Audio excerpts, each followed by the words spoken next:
Vamos agora começar a nossa conversa com o grande especialista, um dos maiores especialistas em direito previdenciário do país, advogado, nosso consultor para assuntos previdenciários, Dr. Sérgio Henrique Salvador. Dr. Sérgio Henrique Salvador, é um grande prazer recebê-lo. Bom dia. Bom dia, Otávio. Mais uma vez, obrigado pelo convite. Dr. Sérgio, a nova proposta da reforma da Previdência está dando uma confusão. Já estão dizendo que vão comprar até as centrais sindicais, vamos passar 500 milhões para as centrais sindicais. Eu acho assim até engraçado o que essas pessoas fazem com o nosso dinheiro, que ninguém tira do próprio bolso para fazer essa confusão toda. Eu gostaria que o senhor começasse explicando o que tem essa nova proposta da reforma da Previdência que está originando tanta confusão. É verdade, Otávio. Nós estamos atualmente com uma terceira proposta oficial do governo. O governo ele teve que mexer mais uma vez e essa proposta o governo ele deu uma recuada.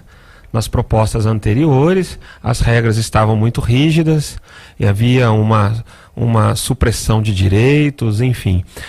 Os direitos dos trabalhadores estavam sendo muito prejudicados. E agora o governo ele tenta dar uma amenizada, porque ele está verificando que a sociedade se mobilizou. Há uma resistência social, há uma resistência do próprio parlamento. Nós tivemos recentemente uma CPI que comprovou que a Previdência nossa não é deficitária.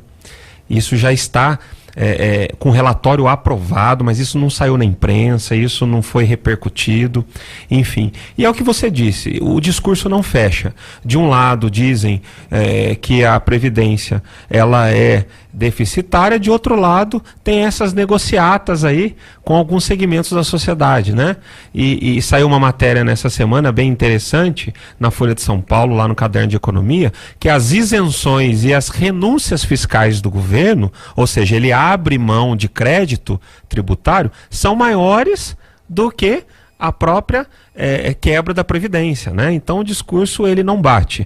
Se a Previdência ela é quebrada, e esse é o grande motivo da reforma, por que tem tanto crédito fiscal que está sendo desonerado, está tendo muita isenção? E essa é a negociata que você falou. Agora eles querem agradar vários setores da sociedade porque eles estão sem o apoio parlamentar. Para a reforma da Previdência, o governo precisa de 308 votos. E a gente já caminha para o final do ano. Então ele está verificando que vai ser difícil. O próprio presidente da Câmara, Rodrigo Maia, ele já disse. E ele, que é do partido do presidente, ele já disse, para esse ano vai ser difícil. Mas nos últimos dias, nós estamos verificando aí que o governo ele entrou na política do tudo ou nada. É verdade, é verdade. Parece time de futebol, quando já está precisando de um gol nos últimos minutos, começa a jogar, lançar bola de qualquer maneira dentro da área do adversário. Meu caro doutor Sérgio Henrique, o que não está contemplado? Quais são as classes que estão sendo favorecidas e as que não estão sendo favorecidas? Quais são os direitos, os principais direitos que o trabalhador está perdendo? Na verdade, Otávio, é o seguinte, a reforma, ela não está sendo uma reforma para todos, tá? Por exemplo, os militares, mas os militares das Forças Armadas, eles estão de fora, não sabemos o porquê, né? Os servidores públicos efetivos de município e de estado, eles terão 6 meses para terem as suas regras. Então, por enquanto, eles estão fora. Mas sendo a proposta aprovada, o estado e o município ele vai ter 6 meses para criar a sua regra. Se não criar em 6 meses, fica também na regra comum de todo trabalhador, por exemplo, da CLT. Agora, eu duvido que um estado, por exemplo, do Rio de Janeiro, que está quebrado, como que ele vai criar isso em 6 meses? É uma grande incógnita, né? Então, a proposta, ela atinge em cheio os trabalhadores da iniciativa privada, que somos nós. Os autônomos, as empregadas domésticas, trabalhadores rurais, os empregados, os empresários. Mas ele atinge em cheio, tirando que benefícios principalmente? O que acontece, Otávio? Agora nós vamos ter uma regra única da aposentadoria por idade. Hoje nós temos um modelo que a pessoa pode se aposentar por tempo de contribuição. Essa regra vai acabar. Nós temos um modelo também em que a pessoa ela tem a regra do sistema de pontos. Eu somo idade e tempo, eu entro num determinado ponto e o meu benefício é interessante. Essa regra acaba. Então agora o homem ele vai se aposentar aos 65 de idade, a mulher 62, com 15 anos de contribuição. Mas aqui que está o negócio, 15 anos já existe hoje. Só que na proposta, com 15 anos, a pessoa ela vai se aposentar com 60% do valor. Para ela atingir 100% do valor, ela vai ter que contribuir por 40 anos. 40 anos para chegar no 100% do valor. Ou seja, então é uma proposta que ela só visa arrecadar. Quer dizer, indecorosa, né? Ela só quer arrecadar, ela quer contribuição. E ela vai dizer para o trabalhador, ó, você quer aposentar agora, cedo, com 15 anos? Você pode. Mas você não leva a grande parte do bolo, né? Vamos dizer assim. Então são essas as grandes polêmicas. O governo ele recuou na aposentadoria rural, ele recuou um pouco aí no benefício assistencial, que é aquele LOAS, né? Ele cria outras regras aí da aposentadoria especial. E olha que curioso, Otávio. Atualmente nós temos a aposentadoria especial, por exemplo, um trabalhador de ruído, que trabalha numa jornada de 8 horas com ruído acima de 80, 85 decibéis.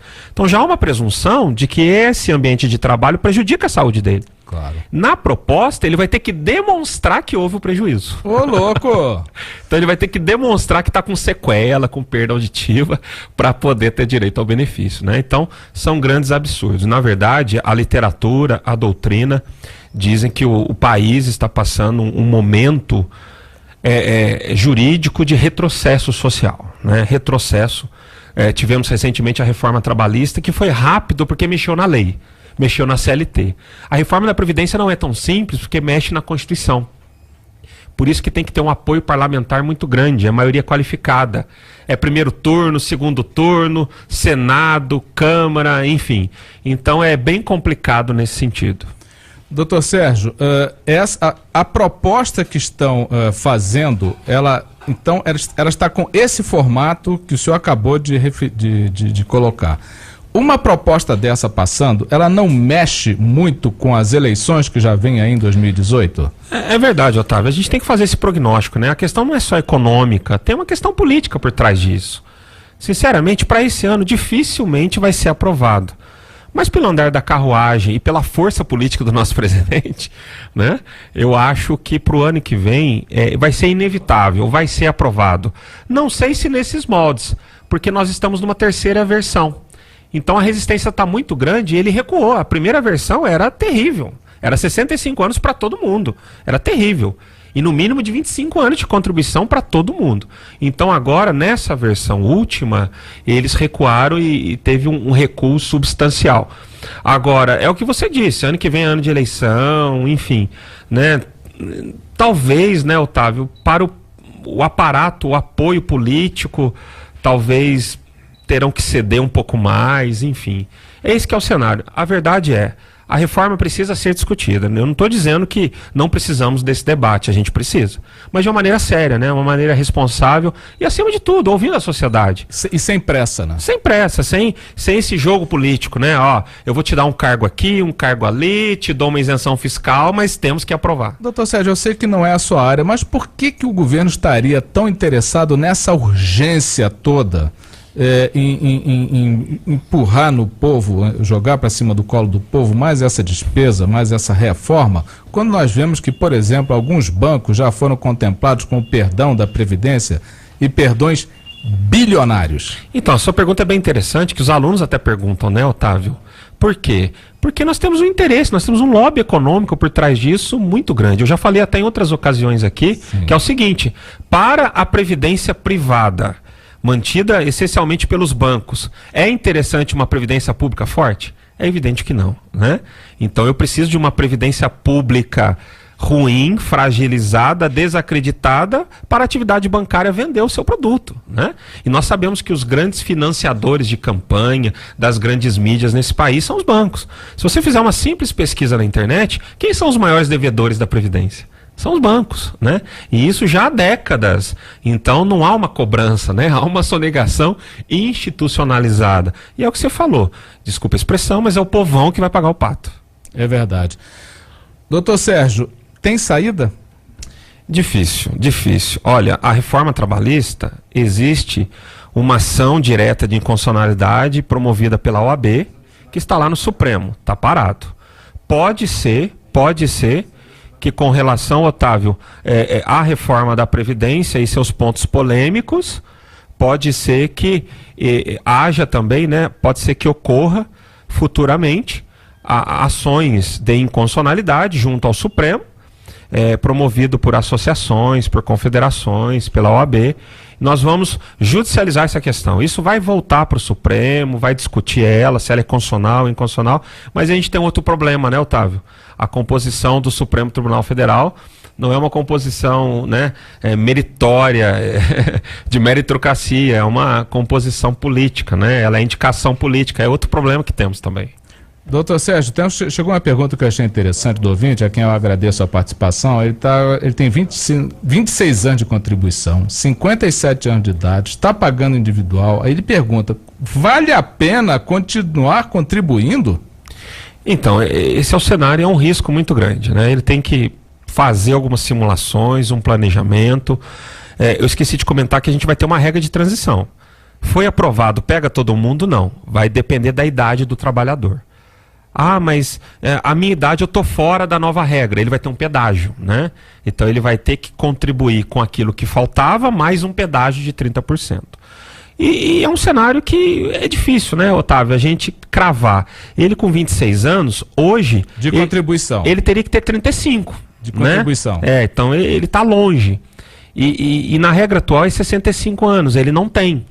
Então, enfim, é uma incógnita. Agora tem certas situações, Otávio, que nós não temos opção. A gente tem que contribuir com a Previdência, né? Por exemplo, o autônomo, o profissional liberal, ele não tem opção, né? Ele tem que contribuir. Então, eu não sei qual que é a categoria profissional aí do nosso ouvinte, mas se ele estiver no mercado da iniciativa privada, ele não tem opção, ele tem que contribuir. Aí ele tem que fazer uma análise, por isso que o planejamento é interessante.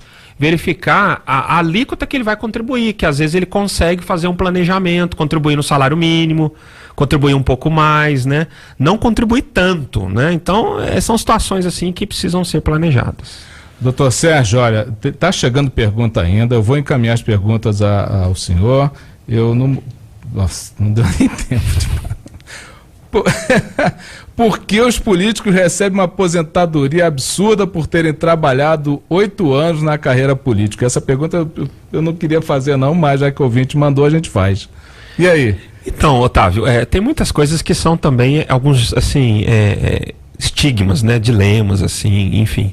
Depende da classe do político, porque o vereador, o prefeito, o secretário, eles estão no INSS.